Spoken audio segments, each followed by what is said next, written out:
Hello, listeners. Today, Ravi is at New Delhi and JAM is at Madrid. They speak with Hans-Georg Conrads from Germany about why coal is called back into service today. Hans is the managing director of Promecon and of Aero Digital Insights, dealing with measurement systems in thermal power plants and wind turbines. In this episode, we have a controversial conversation about the energy transition. And please, do not forget to subscribe if you aren't yet. Ravi, Jose, over to you. Thank you, Ava, and welcome, Hans, to the Unlocking the Energy Trilemma podcast. Thank you for having me on. Yeah, welcome, Hans. Yeah. So let me ask you, as we do with all our guest speakers, the same question, which is please share with us a fact or a figure that you think is relevant with the energy trilemma. What do you bring us, Hans? I think to start would be a good point about the amount of energy produced. And a very good question is, how long does a 30-ton truck of coal, like a very big truck of coal, last if you put it into a coal-fired power station? So normal size boiler, and how long does it last until the boiler has consumed that truck of coal? It's just a few minutes. It's 3-4 minutes. Right. So you right. And that really gives you the first idea of the beast that we're talking about. And that's what many people underestimate. And I think that's one of the core things about the energy trilemma. It's not only the supply, but the demand of power. And that demand is so gigantic and it keeps growing so fast that this plays a very important role in how to solve the energy trilemma. So in that context, Hans, coal was widely expected to fade quietly, as you can imagine. And why do you think it's being called back into service today? And in your view, is it more a stopgap until new capacity is being built, or it would be a strategic hedge for longer than many anticipate? A very brief answer, I think, played for longer. Couple of aspects to this question. The first one is that the perspectives and expectations to fade out coal were way too optimistic. Asia has a very big fleet of coal-fired boilers that they simply cannot scrap easily. They don't have much gas. In many countries, they don't have many options other than coal, and they have fast-growing economies. Now, secondly, in the developed world, I think the difficulties with getting dispatchable power were underestimated. And that again has a lot to do with the demand side. If you have a demand for some small amount of renewable energy, the integration into the grid is easy. If that demand grows, if you want to feed in more renewable energy into the grid, it becomes very complicated and you need dispatchable power. So also here, I think there was an underestimate. And there's one new game coming on, which is AI. You have data centers coming up, which increase the demand even in developed economies such as the United States. And these data centers are so massive that it will completely change the energy landscape over the next decade. And coal is simply indispensable. Even if you build new solar and wind and everything, countries like the US will struggle very hard to get rid of coal. In the last annual EPRI flexibility conference, this point was taken, and in some way the idea was that non-dispatchable coal-fired or thermal power plant will be replaced by intermittent renewables, will be replaced whenever the renewables or the replacement was firm power. You've mentioned that this is a problem in the States, and from a politics perspective, President Trump is supporting coal, so this is not to be over in the short period of time, isn't it? Well, yeah, I think besides political implications, it's also a question of physics. In order to make renewable power dispatchable, you need huge quantities of power storage. And here we're back to the coal truck again. The amount of power that you have to store to run an economy, it cannot be provided by batteries. Batteries will only help you to level out very short pulses and peaks of power. That's doable. So to sort of make the grid more stable over very short term. But if you're missing out a day of wind, you can't replace that with battery for a whole nation. And therefore, I think dispatchable power was and will be of the essence in the future, and that most of that comes from thermal power stations. Whether it's nuclear or coal or gas, doesn't matter, but it's all thermal power. How do you see new demand pressures reshaping the energy mix in developed economies like the US over the next decade? I mean, you mentioned about AI and data centers, and you also mentioned that coal is expected to remain in play for a considerable long period of time. What does the renewed focus on coal say about, resilience or vulnerability or the current energy transition strategy? Is that in lines with what was anticipated, or would that mean a serious readjustment? I think there was never an energy transition ever. The thing is, the energy demand grows exponentially, and other forms of energy, they may have gone down percentage-wise, but in absolute terms, they have always grown. There was never a transition. I think we've always added on energy. And in Germany, we are a country that is pretty much has tried to, step into the renewable realm of electricity making and replacing power stations by wind power. And we are seeing our electricity prices soaring. And any nation that does a similar thing has the same experience. You can look into Denmark, look into Sweden, even the UK. Whoever takes renewable energy to become the backbone of the electricity system faces very harsh peaks in electricity price increases, because the integration of renewable energy costs is climbing exponentially with the amount that you put in percentage-wise. So it starts very shallow. The production of renewable energy is very cheap. We'll just say, the megawatt hours produced, but the integration and the usage of renewable energy as a dispatchable, reliable source is extremely expensive. And therefore, I always said this mountain is too hard to climb. We have to have another approach to that. Take Spain. I mean, they had a blackout recently, which is also generated by the large amount of renewable energy in the grid. So I think for many engineers in the energy business, there never was a transition. And politically, there was a big movement, which is now more or less being reshaped, not only by more conservative policies, but also simply by reality.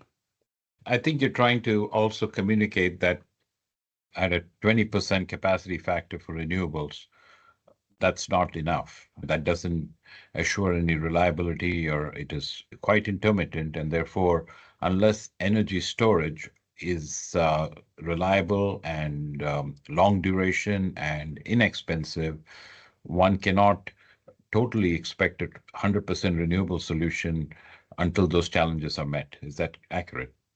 Well, I think we're touching upon the point now. Everything is connected to everything.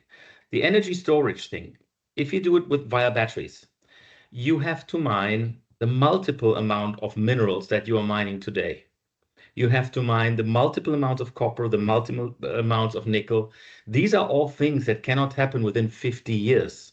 You need 10 to 20 years to open up a mine. This is a mountain too steep to climb. It's impossible.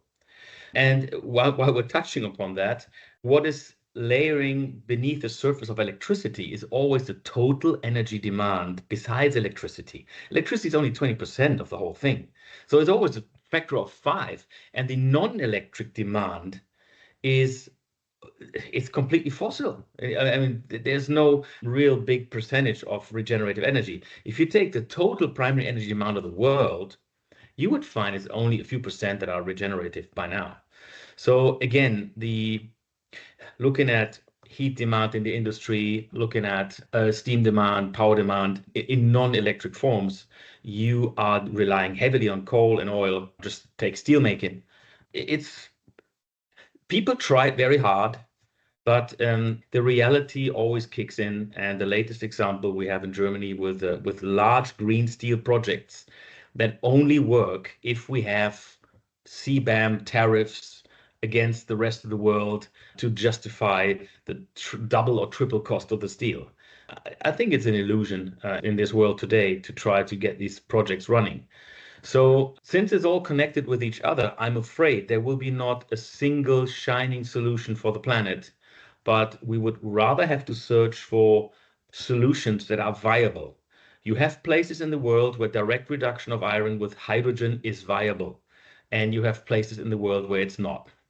And then you either have to decide whether you kill the steel industry or you keep on going with coal and maybe sequester the carbon with the CCS. So that we have to really use all the technologies that we have in order to determine the policy. And today, our politicians make their policies together with scientists and then try to see what they have. They do it the exact other way around. You have to really engineer this solution. You can't define it politically. There's just the need to understand which transition or which change can happen in which part of the world where it's feasible and where it's affordable. You have mentioned about politics, and if just one country create regulation, let's say forgetting the rest of the competition in the world, could create a tough market for the local manufacturers that are trying to compete, selling, for example, steel with other competitors where the energy production is much cheaper because perhaps the regulation is different and so on.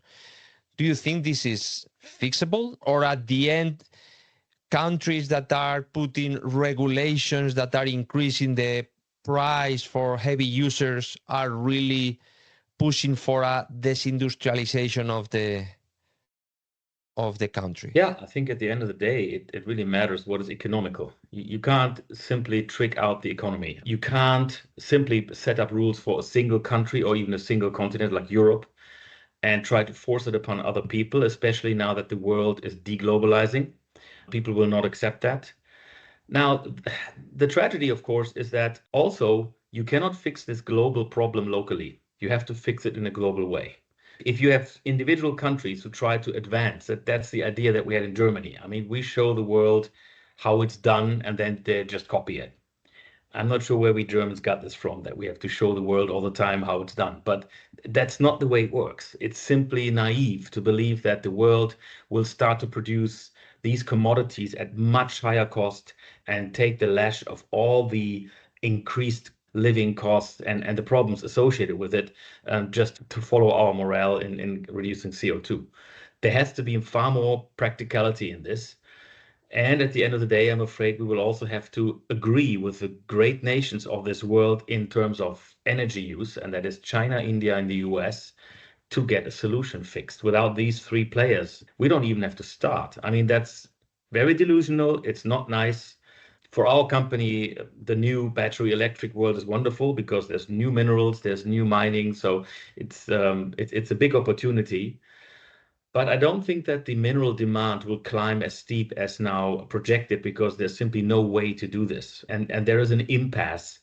Hydrocarbons are so effective in delivering energy that it will be very hard to just turn around and do a transition. All the data that we've done shows it can't be done, and it certainly cannot be done locally. Everybody who tries to do this locally will shoot themselves in the foot, I'm pretty sure. So after a decade of deferred investment, many thermal plants, coal plants, gas plants are now being asked to do more. So what does that really mean for the industry at large and executives at utilities as they set their priorities today? What does that really mean? This has been a sudden shift in direction. Don't you agree? I do. And if coal plants are coming back, then in hindsight, I would say much damage has been done. Very innovative boilermakers and technology leaders are out the door. Some Japanese try to stay long because Japanese always have this long-term view of staying in industries. But there is a big shift towards Chinese makers because they have been building many, many plants. So today is a different landscape than we had before. Technologically, I would say definitely not better, not more innovative. When I started here 20 years ago, people were talking about boilers with live steam temperatures of 700 degrees and CCS conversion and all. This is all, nobody has ever progressed in this direction because coal was simply called off. I was part of some CO2 CCS projects that were all canceled. They were even declared illegal in Germany because it was not the route that the politician wanted to go.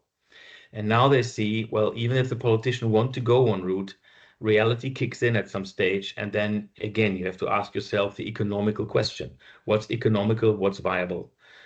Now, whether the coal industry comes back or has a big comeback, I don't know yet, because there's too much political ambition involved. But I must clearly say, to see the future and then tell everybody how to march there is not the way you get to the future. Comes as it comes. You have to much more understand of how to get there and how to mitigate the difficulties and find a way through.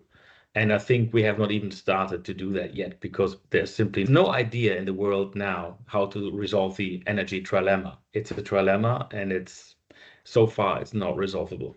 So is a new investment wave in these nearly abandoned coal-fired power plants coming?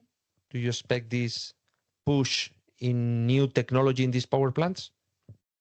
The first wave will be life extension, because coal boilers, you can extend their life, I would say, infinitely. Yeah? A boiler is a very simple thing.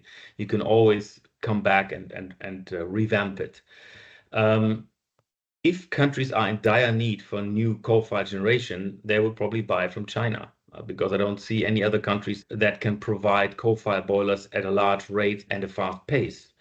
The Chinese coal-fired boiler industry is still intact, and they know how to run big projects quickly. Whether boiler companies in the US or in Europe bounce back, I don't know. They don't have the personnel. They need to staff new people.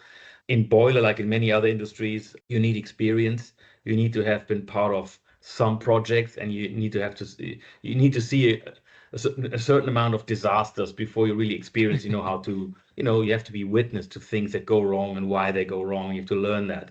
The learning curve is always dire need of mistakes that are made. Otherwise, there can't be a learning curve. So the industry has been bleeding out for about 30 years now, and that gap you cannot close. So there will be a certain time to bridge over this gap.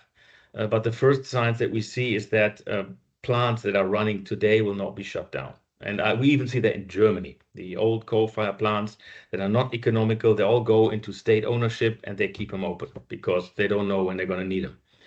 So I guess that's the first step. And then whether the industry bounces back, maybe there's no other choice, because you cannot develop nuclear power that quickly.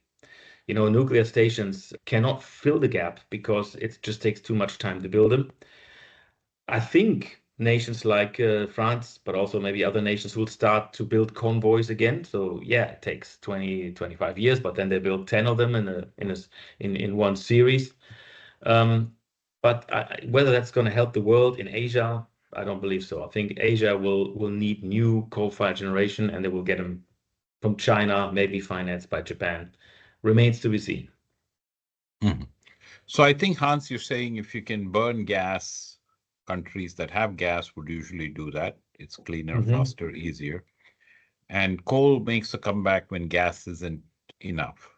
So the real question is, how do we keep coal as a reliable backup without letting it slow down the shift to cleaner power? What we have to keep in mind here is the surge of electrical energy in the world.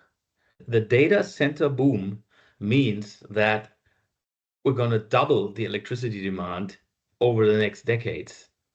Yeah. Right now, the energy they need for data processing is about the size of Japan. So we're going to add another Japan to the world map in electricity consumption. And 80% of that increase is going to be covered by gas. So it's not even the question whether we don't have gas anymore. The question is, how can it all be covered? And the question is also, when you have industries competing for things, when you have, for example, data centers competing for electricity with steel plants, the question is, where does the electricity have the bigger impact? And if you have a steel plant and the electricity price has a bigger impact on their production than on a data center, then the data center will win the battle, because they can consume a higher electricity price without any problem. So if you are running into a shortage, nobody asks questions. Everybody has to, we need every possible method of energy generation we need. So I think coal will not be in the waiting line. The load factors for coal plants will go up, and coal's already back in business in the US. It was never out of business in Asia, never. In India there was a little bit of a time when it was going down, but that is over. India is growing at a fast pace, and also in India is going up. Indonesia, all the other markets. So it's for the climate, it's a very bad perspective, I must say. And I think what we should really work on is how to resolve this trilemma by making even the coal industry greener and discuss of how we can mitigate these problems. Well, Hans, thank you very much for sharing all this knowledge with us and with our audience. And let us finish the same way we do with all our speakers, which is, if you had a magic wand, what would you ask to unlock the energy trilemma? If it's possible to ask something to fix it, what would you do? What would you ask to the world? I would really tell the world, especially the politicians, that the most important thing to unlock this is to understand the problem. And I don't think that we have understood the problem in all levels. We have the scientists that tell us how the global warming is progressing. We have politicians that have plans of how to rearrange the energy system. Mostly, by the way, from the perspective of a supply thing. How can we supply energy? It's a supply question, but it's a demand question also, because the demand is rising exponentially, and exponential functions make everything meaningless if one thing prevails. So it is very, very important to understand where the whole thing is going in order to have a chance of how to mitigate it. I know it's a very blurry answer, and it's not a very optimistic answer, because people try to progress without knowing what they're doing. And therefore, what I would really like to have is a better vision of where energy demand goes, also where the implosion of world population, maybe in 30, 40 years, will catch us back, because the energy demand will also go down at one stage. I'm not sure that it will always go up. And what is the best path through that in order to survive this big problem? It's a big problem.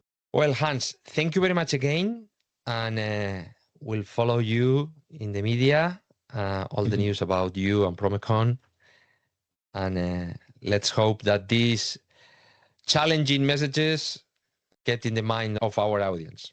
Thank you, Hans. Thank you very much. Thank you. We hope you liked this conversation.